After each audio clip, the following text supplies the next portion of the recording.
BeTheTalk, episode 232, featuring Bidushi Bhattacharya. Welcome to BeTheTalk. We go behind the talk 7 days a week for tips and techniques to help you change the world. I'm Nathan Eckel, and a talker myself. I'm interviewing others who change the world with their talk. You can too, even if you've never given a talk before. Let's get started with today's show. We are live with Bidushi Bhattacharya. Bidushi, are you ready to talk? Yeah, I am. This will be fun. Dr. Bidushi Bhattacharya is an astropreneur, ex-NASA scientist, and TEDx speaker. She's building the new space ecosystem in Southeast Asia and beyond through training and incubation. Bidushi Bhattacharya, welcome to the talk. Thanks. Thanks for having me. I love your line of your talk. What got us up there makes life better for us down here.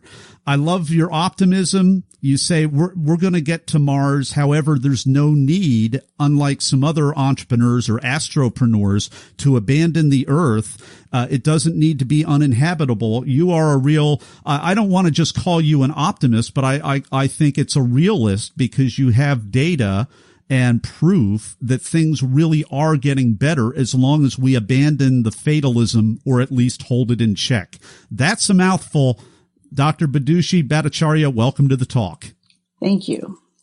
So, what got us up there makes life better for us down here. I'd love for you to just take us back behind the talk and some of the research and discoveries that you've made. So I think a lot of people look at space exploration as an extravagance, as a use of spending money in an area where we really shouldn't be because there's so much going on Earth. But if you think about the number of innovations, the number of things that have happened in the course of space tech development that have helped us here, it's innumerable. You can think about everything from ear thermometers, those infrared thermometers that we use, to everybody knows about Teflon, all kinds of data analytics that we're doing. And, with all the climate change that we've had recently, there's been a lot of use of satellite data to identify regions where there's been flooding or isolated villages that need to be rescued. The applications today are just innumerable.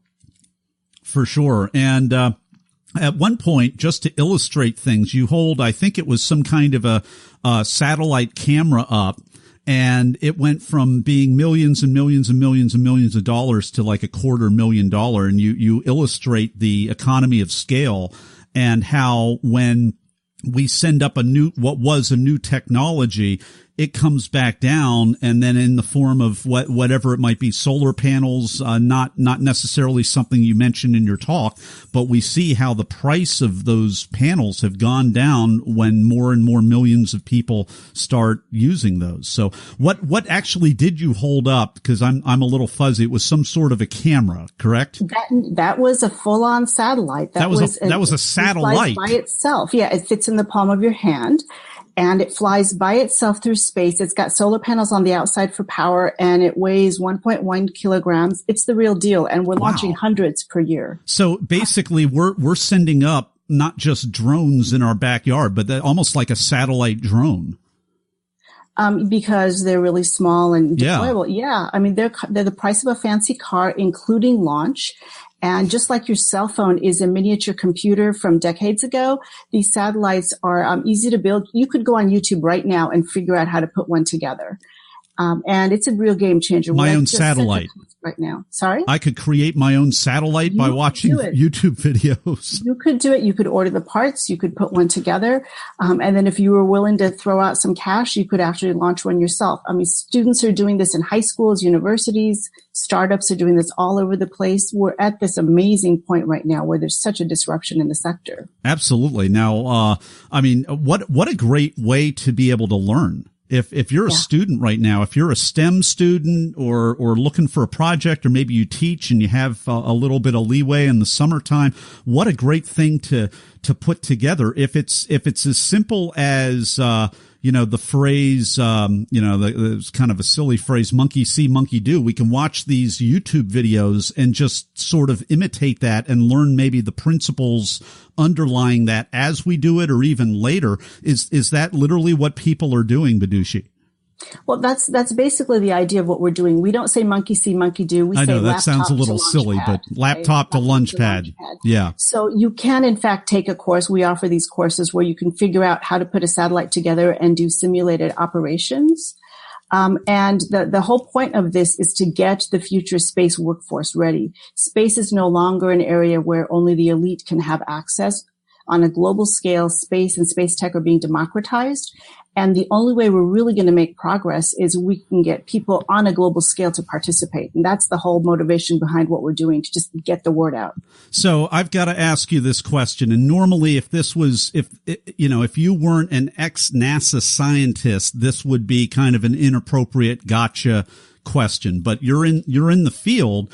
And I think it was maybe 2 weeks ago, the president of the United States announced a space force, and that they are putting all kinds of new resources into NASA and space, and I guess a new branch of the government. I'm not really sure, because there was so much kind of late night fodder about it just because of the sound of it. But I would imagine in your career at NASA, things were going the opposite direction. Things were getting defunded, if I'm not mistaken, and that must have been very discouraging to you. So what is your take and read on the state of things right now? So I think, over the past 30 years that I've been working on space tech, there's been a finite pot of money from NASA that's been allocated to different projects. So they fund something more, then something else gets cut. But I think today space is global, so we can't just think of NASA and the U.S. as the source of space tech development. And I don't know what the U.S. is going to do. I don't know what this Space Force is going to look like. But I think that we're not the only ones in the business right now. So the rest of the world is catching up very quickly. Well, and it's democratized. Isn't that wonderful? Democratized. Space is democratized. And if you want a picture of what democratization looks like, completely opposite. Some of you talk universe, I've done some humanitarian missions off the grid in Africa. And one of the things that absolutely struck me, imagine being in the middle of nowhere on a dirt road driving and watching people, as you would expect, walking down the street, carrying their water and shepherding sheep. But exactly like Bidushi just did. Those of you that are on the podcast right now, you can't see what she just did. Yeah. They're talking on their cell phone. And I'm sitting here a couple of years ago, and it's totally shattering the image. And I'm thinking, you know what? This is wonderful.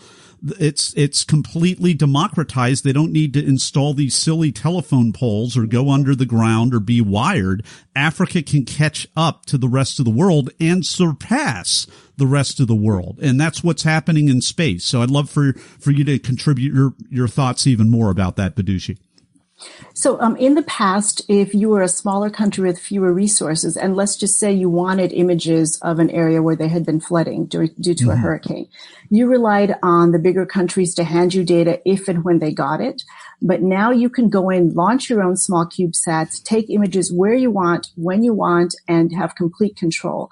And the other real amazing thing about these small satellites is because they're so inexpensive, you can launch a new one every year and just put the latest and greatest in terms of cameras and sensors on it. So what you launch today will be superseded by what's launched next year, and so on. So the technology that everybody's developing on a global scale can now be incorporated by the smallest of nations. Wow. So now I got to ask this question, because we're always we want to always be thinking sustainability. So I know that a small satellite like the one that was like the size of a extra large softball, it looked like.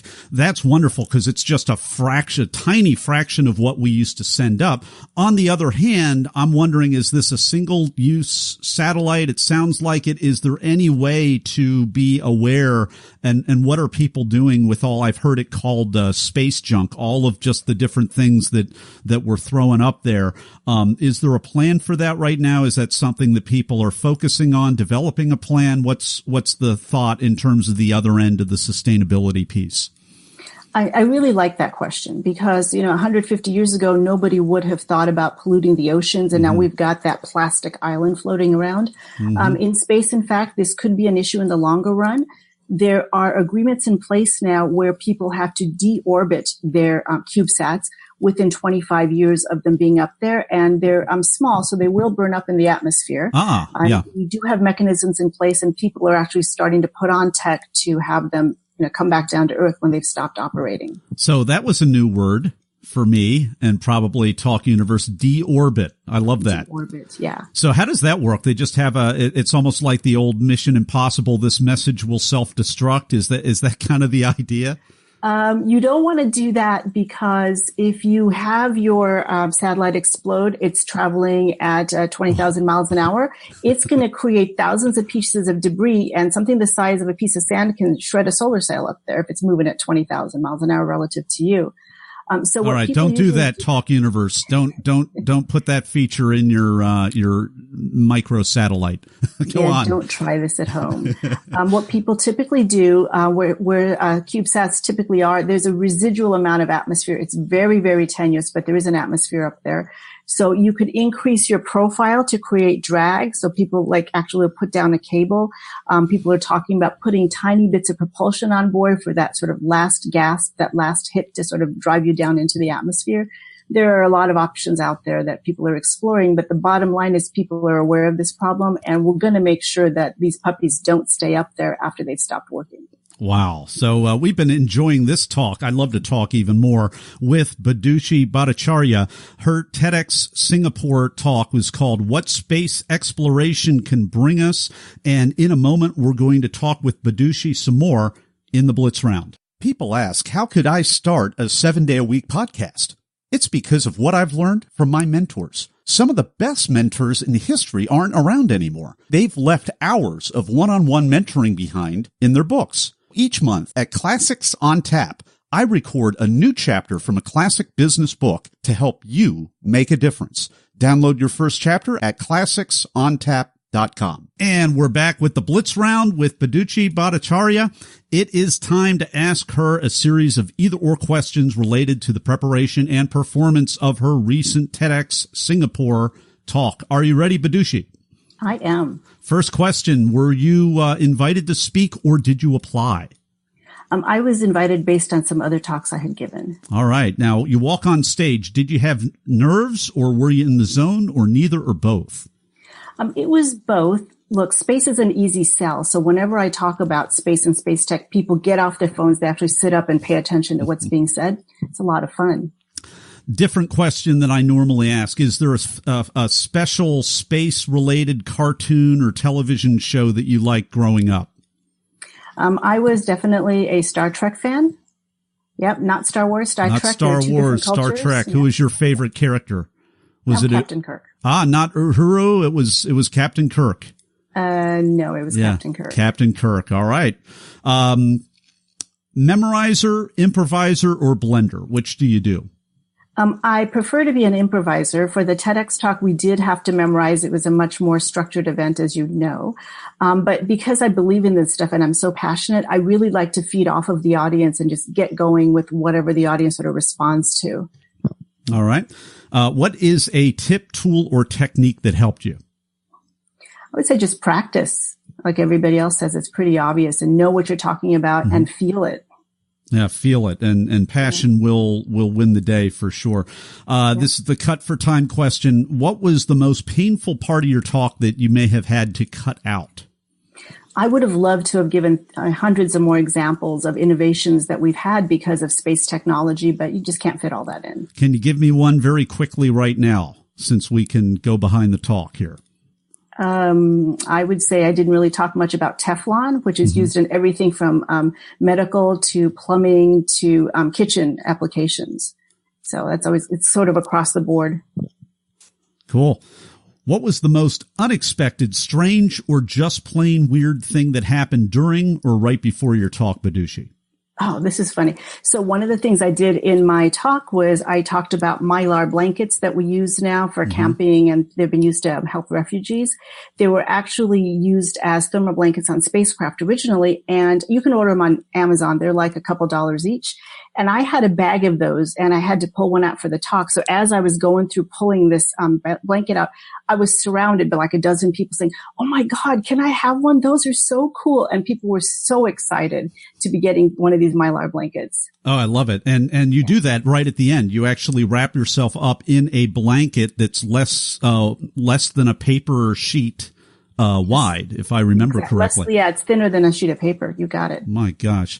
Well, we've been enjoying this talk with Bidushi Bhattacharya, and her talk is called What Space Exploration Can Bring Us. I would be remiss if I forgot, which I'm not going to forget, go to our talk page at BeTheTalk.com. Our show notes, we're going to have a link to that talk right there in the show notes.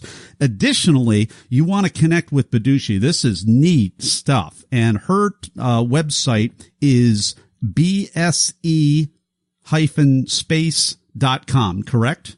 Correct. And we'll also have your LinkedIn profile there for people to connect with you. Again, Bertha Samuel Emmanuel -space.com, just to spell it out. SPACE, right? SPACE.com. And we'll be back with Bidushi in just a moment for the 10-second final word of advice. Everyone wants to change the world, but not everyone knows the first step. Before you can change the world with your talk, it has to be selected. So grab the templates, timelines, and tools that I use to get my talk selected at BeTheTalk.com. And we're back with Bidushi Bhattacharya. It is time for the final word of advice. So space technology is real. It's happening on the commercial side. And in the next 3 to 5 years, it's really going to take off, pun intended. And you need to get involved. Whatever you're doing here on Earth today can be applied to space. And I hope to see you there. Bidushi Bhattacharya, thank you so much for taking time out of your busy schedule and sharing your wisdom and these amazing tips and state of the space industry with Talk Universe today. Thanks. Thanks for your time. Thanks for listening to Be The Talk. For tips and resources to help you change the world, go to BeTheTalk.com. See you tomorrow.